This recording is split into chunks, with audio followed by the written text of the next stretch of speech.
Bonsoir Elodie. Bonsoir. Elodie, avant qu'on commence notre petite interview, j'aimerais que vous vous présentiez. Je suis Elodie Abier. Comme vous l'avez dit tout à l'heure, je suis ivoirienne. Je réside présentement au Bénin dans le cadre des études. Parlons maintenant des différents mets de chez vous. En Côte d'Ivoire, déjà, qu'est-ce qu'on mange le plus? Qu'est-ce que sont les mets qui sont plus connus, qui font la particularité des Ivoiriens? Donc, je peux dire qu'en Côte d'Ivoire, le mets qu'on connaît à l'extérieur, c'est l'attiéké, il y a l'aloko aussi. Mais quand vous êtes sur le territoire, la Côte d'Ivoire est représentée par plusieurs peuples. C'est-à-dire que chaque peuple a sa particularité en matière de mets. Et on peut citer, il y a 4 grands groupes. Chaque groupe a son mets. Quand je prends les baoulés, par exemple, je peux parler du foutou igname et de la sauce qu'ils appellent le guaguassou, de la sauce junglée. Quand je pars chez les crous et que je prends les bétés, par exemple, on a le riz et la sauce crème. Quand je pars chez les Atiers, ils ont le biocosseux. Donc chaque peuple a sa représentation culinaire en quelque sorte. Toi, tu viens d'où? Moi, je suis de la région de Gagnoa, la région du fromager. Je suis bété. Donc c'est le riz et la sauce crème. Ok, le riz et la sauce crème. Le riz, d'où vient le riz, importé ou cultivé? Le riz est cultivé dans nos régions, cultivé sur nos terres. C'est ce qu'on appelle au pays le riz local. C'est-à-dire que les populations ont ce type de riz bien parfumé, fait à l'africaine, sans produits chimiques surtout. Et c'est quoi la sauce crème? La sauce crème, c'est à base de quoi? La sauce crème, c'est à base de noix de palmier, ce qu'on appelle les palmiers. Je me dis, tout le monde doit savoir comment faire bouillir du riz. Donc, ce qu'on veut vraiment savoir, c'est la cuisson, la préparation de la sauce crème.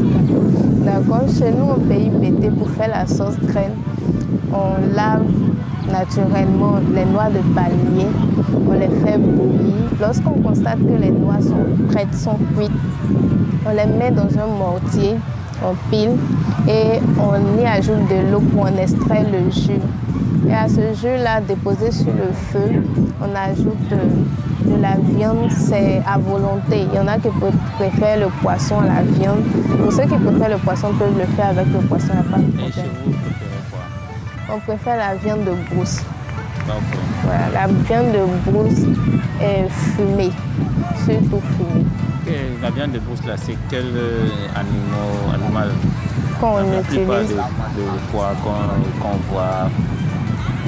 C'est la biche, ça peut être la biche fumée, la gazelle fumée, la goutille, le rat. Mais très souvent, c'est la biche ou la gazelle que les gens utilisent pour faire ça. Est-ce qu'il n'y a pas... c'est pas défendu de tuer les animaux? Ça ne fait pas partie des animaux protégés de la Côte d'Ivoire? Non, ce n'est pas les animaux protégés parce qu'on ne se trouve pas dans un parc national ou une réserve. C'est que dans les plantations, on peut trouver des animaux, donc la population se trouve plus. Bon, on est en train de parler de notre préparation, de la viande fumée, la viande de brousse fumée. La viande de brousse fumée, oui. Ok, donc comme je disais, on utilise la viande de brousse fumée de préférence et on rajoute la viande de brousse au jus de panne qu'on avait concocté au préalable. On met ça sur le feu, on y ajoute du piment, de l'oignon, des aubergines aussi, pour ceux qui en veulent consommer. Et donc pour préparer la sauce, lorsqu'on ajoute la viande de brousse et les ingrédients, on laisse ça un moment au feu.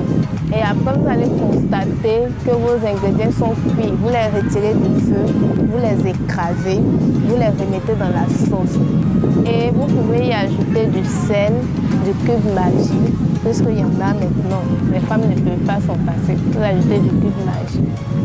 Vous laissez la sauce au feu. Très souvent, ça peut faire 45 minutes parce que chez nous, la sauce crème, c'est une sauce qui dure au feu 45 minutes, voire 1 heure pour certaines personnes. Et c'est tout.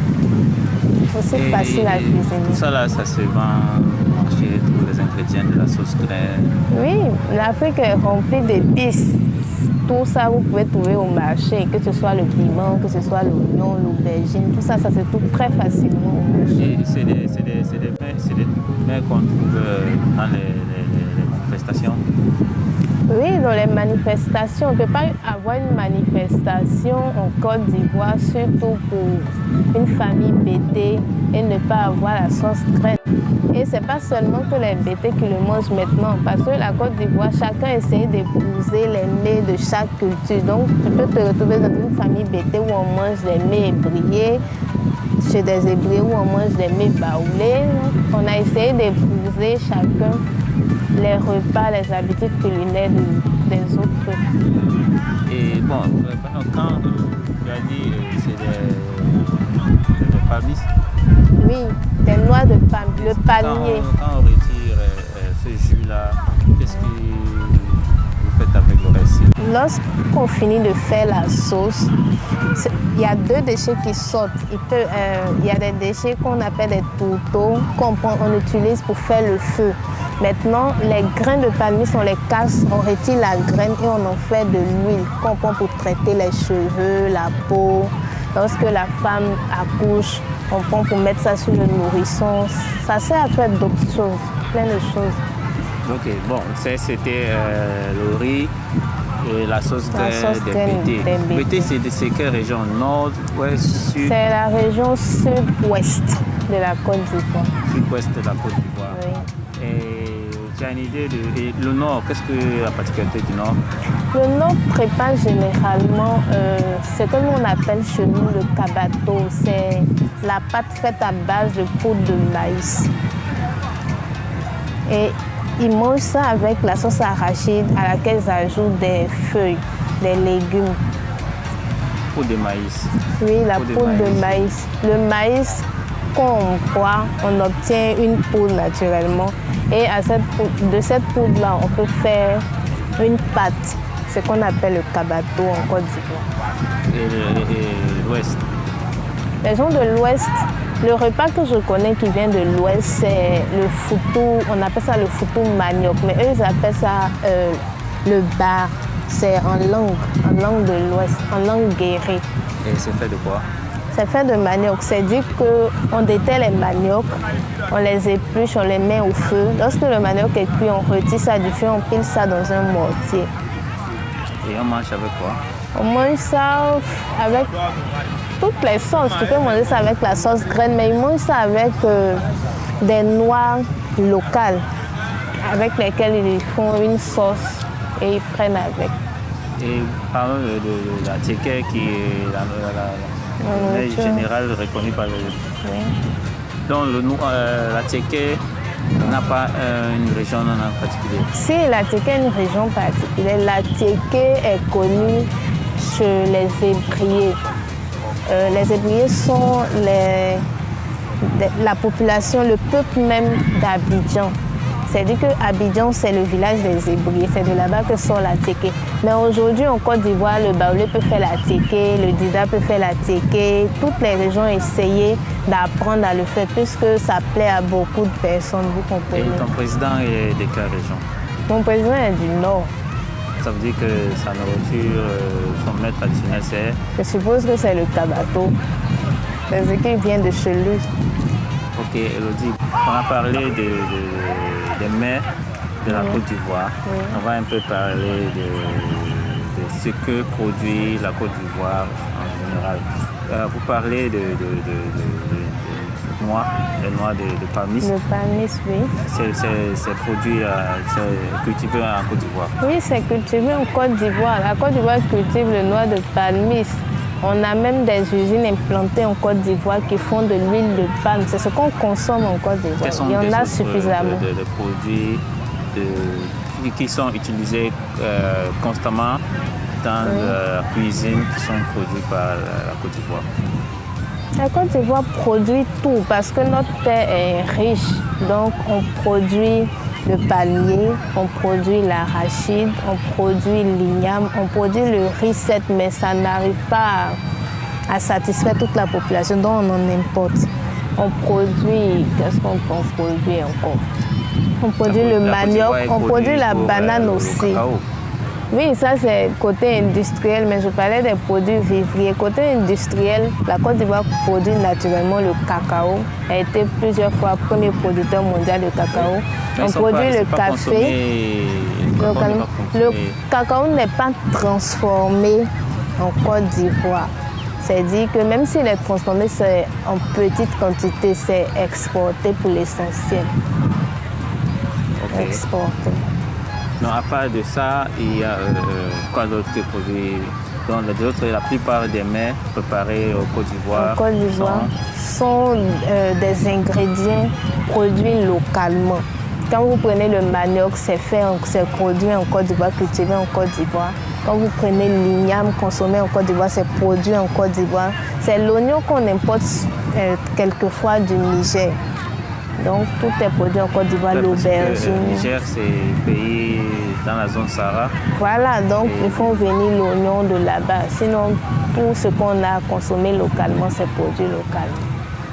Bon, Elodie, j'ai constaté que tu maîtrises la plupart des mets ivoiriens. Oui. À part de ton mets traditionnel, est-ce que tu peux nous expliquer la cuisson d'un autre mets que tu aimes? J'ai entendu parler du placali. Le placali, tu connais un peu? Oui, je connais le placali. Le placali est fait à base de manioc. C'est-à-dire que le manioc, on épluche, on broie, on le laisse fermenter et on l'utilise pour faire une pâte qu'on appelle le placali. Et on mange avec quoi? On mange avec la sauce gombo. On peut manger ça avec... En Côte d'Ivoire, on mange ça avec la sauce gombo. On mange ça avec la sauce crème. On mange ça avec la sauce djunglé. On mange ça avec la sauce guaguassou. Il y a plein de sauces qu'on peut prendre. C'est quoi? La sauce djunglé, c'est à base de gombo séché. On sèche le gombo, on le pile pour en obtenir une poudre qu'on prend pour faire une sauce. Et tu as dit l'autre, c'est quoi? Guagualé? Guaguassou. Guaguassou, c'est le gombo frais auquel on ajoute l'aubergine. C'est-à-dire que c'est ni aubergine ni gombo. C'est le mix, quoi. C'est mixé. Une dernière, avant-dernière, je peux dire question. Okay. Les mets ivoiriens, ça fait partie de la culture ivoirienne. Naturellement. Est-ce que tu as une idée sur l'État assiste dans la promotion de la culture ivoirienne, surtout au niveau des mets? Pourquoi je te demande cette question, c'est de savoir est-ce qu'il y a des événements où l'État organise où des touristes peuvent venir découvrir les mets? Oui, il y a des manifestations culturelles. C'est pas que ce soit une affaire d'État, mais lorsque le privé ou bien une personne prend sur elle de vouloir organiser quelque chose, forcément l'État peut l'accompagner d'une certaine manière. C'est-à-dire que peut-être l'aider pour le financement, pour le lancement de l'activité. Au niveau de la télévision, il peut y avoir une réduction dans le coût de lancement pour venir faire la pub et tout ça. Mais ce n'est pas une affaire d'État.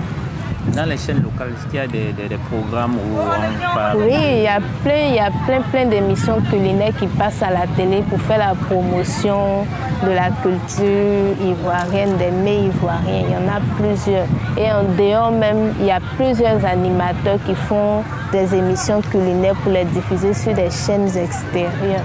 Donc, ça veut dire, est-ce que les Ivoiriens sont très accueillants? Les Ivoiriens sont beaucoup accueillants. La Côte d'Ivoire, c'est une terre d'accueil. Tout le monde le sait, je crois.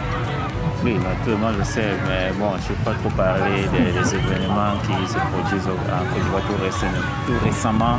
Mais bon, on est à la fin de notre interview avec Elodie. Elodie, avant d'achever notre émission, un mot pour les téléspectateurs. Parlez-le de la Côte d'Ivoire et des mets en général. Un mot pour les encourager et les inviter de venir découvrir la Côte d'Ivoire. La Côte d'Ivoire demeure un beau pays malgré les événements tristes qui ont pu se produire récemment. Je prie pour que la Côte d'Ivoire retrouve surtout la paix. J'invite tout le monde à venir quand il peut se retrouver en Côte d'Ivoire pour découvrir la culture, les mets, les traditions et tout ça. Je vous remercie. C'était un interview avec la charmante Elodie. C'est ici que s'achève notre interview. J'espère que vous avez beaucoup appris des mets ivoiriennes et je vous invite de faire un tour en Côte d'Ivoire et goûter tous ces mets parce que je m'assure que ce sont des mets très délicieux. Vraiment. Merci beaucoup. Merci à vous. Et à la prochaine. Merci.